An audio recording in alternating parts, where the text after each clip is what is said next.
And some of you have thought of suicide. Some of you are in the darkest of darkest valleys. And I was there once too. I was 8 years old, depressed. 9 years old, even darker. At 10 years old, I came to the edge. And I thought to myself, there is no hope. At age 10, tried to drown myself in 6 inches or 15 centimeters of water. In my home, I told my dad I just wanted to relax. But really, I wanted to end my life. I had enough. The first 2 times I rolled over, I was trying to work out how much air I hold in my lungs before I let it out. And the third time, in my mind, knowing that I wanted to get out of here because of the bullying in my life, because I was going to be a burden to my parents and I had nothing to look forward to, I realized at that moment that if I actually went through with committing suicide, I would leave a greater burden for my parents than they already had. So when I saw in my mind my mum and my dad and my brother crying at my grave if I went through with it, that one thought saved me. The power of encouragement. You can save a person's life.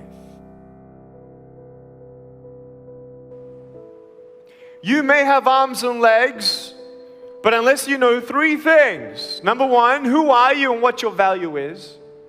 Number 2, what is your purpose here in life? And number 3, what is your destiny when you're done here? If you don't know the answers of any of those 3 questions, you're more disabled than I. If I gave you $1 billion, would you be happy? If you gave me $1 billion, I'd be very happy. But then if my mum dies tonight, am I happy? No.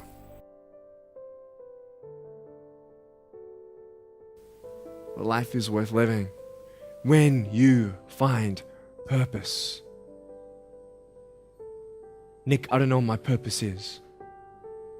I don't know. My parents want me to do this. My teachers want me to do that. My friends think that I should do this, and I don't know what to do. And you're torn, man. You don't know what to do. You have to make important decisions, man. You don't know what to do. Who do you believe? Follow your heart. If that's who you want to be, if that's what you want to do in life, then walk to it. One day at a time.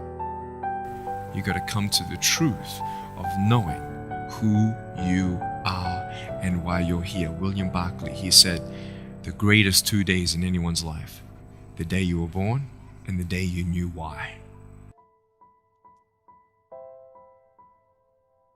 I know that there are 1 billion people going hungry today. I know that this year 1 million people will commit suicide. It's 1 every 40 seconds. I know today there are 120 million slaves, and I've met sex slaves.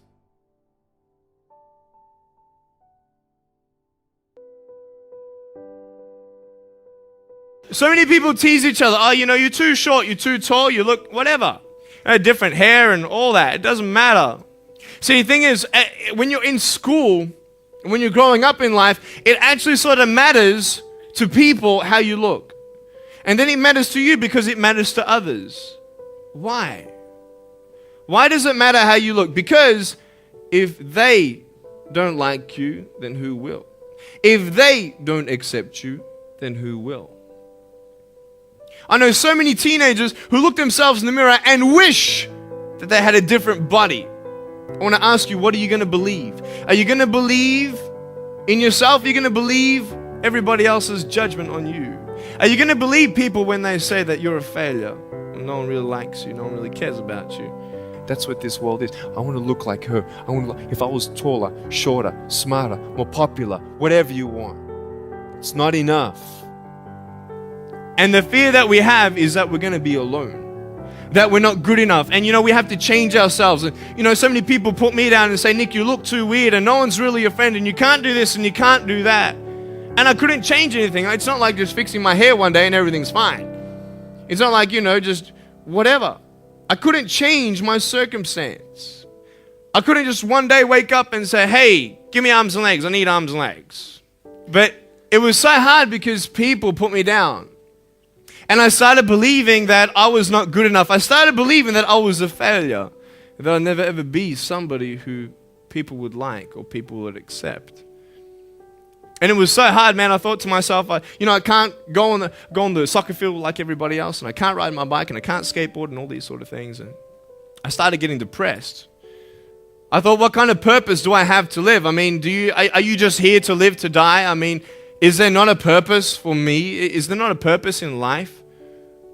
And I had questions and no answers. And I asked my mum and dad, why did this happen? I asked doctors, why did this happen? And they don't know. There are some things in life that are out of your control that you can't change and you got to live with. The choice that we have, though, is either to give up or keep on going. Every single human being has value, and my value is not determined on how I look or what job I have or where I'm from, where I was born, how much money, all that stuff is nothing. And it's funny how the friends around you sort of determine who you are. You change yourself. You come to school. And everybody swore around me at high school, so I started swearing. Why? Because it's the cool thing to do. Everybody swears. So I don't want to be left out. And I want to be accepted, so I started swearing. You go to a party, everybody's drinking, so you drink. Why? Well, everybody else around me is doing a big deal.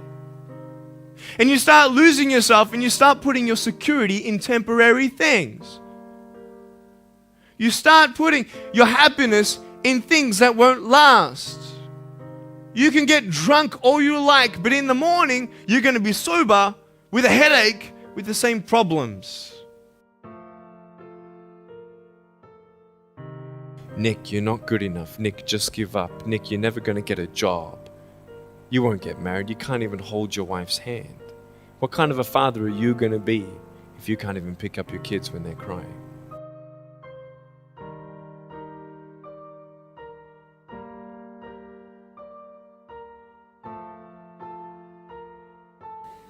But I tell you, there are some times in life where you fall down and you feel like you don't have the strength to get back up.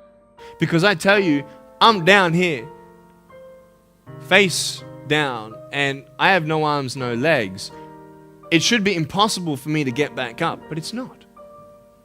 You see, I will try 100 times to get up, and if I fail 100 times, if I fail and I give up, do you think that I'm ever going to get up? No.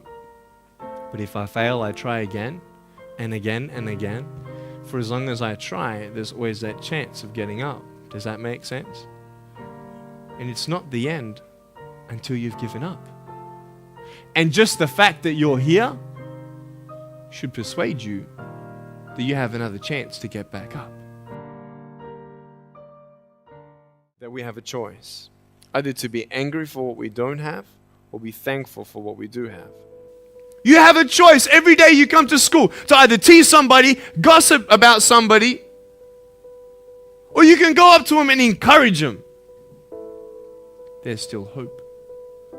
I'm not here today to tell you that I understand your pain. I don't know how it feels to be abused. I don't know how it feels to feel, quote, fat and you've got an eating disorder. I don't know how it feels to have a broken home. But I just want you to know that it's not the end. It matters how you're going to finish. Are you going to finish strong? At age 10, I actually tried to commit suicide by trying to drown myself in my bathtub. And the only reason I decided to stay was because I didn't want to leave my loved ones with that pain. So I decided to give my broken pieces a chance. Man, am I glad that I'm still here.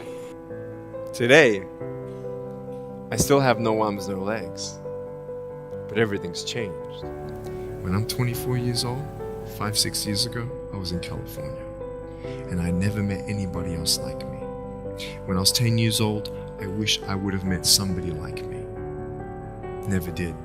Didn't get that miracle. But at 24, in California, I saw a little boy with no arms and no legs, 19 months old, just like me. I knew he was going to be bullied. I knew he was going to go through depression. I knew he would feel alone. I knew that he would get worried if he's ever going to have a girlfriend, and so on and so on. I got the father to bring him up on stage in front of 2,000 people. And everyone was crying. And it was a materialization of when you don't get a miracle, you can be a miracle for someone else. Think of the 3 biggest discouragers in your life. They're not your biggest discouragers. You are. But I hope you are inspired to know that if I can dream big, then so can you. There are no walls. Find your peace, and you'll make your walls doors.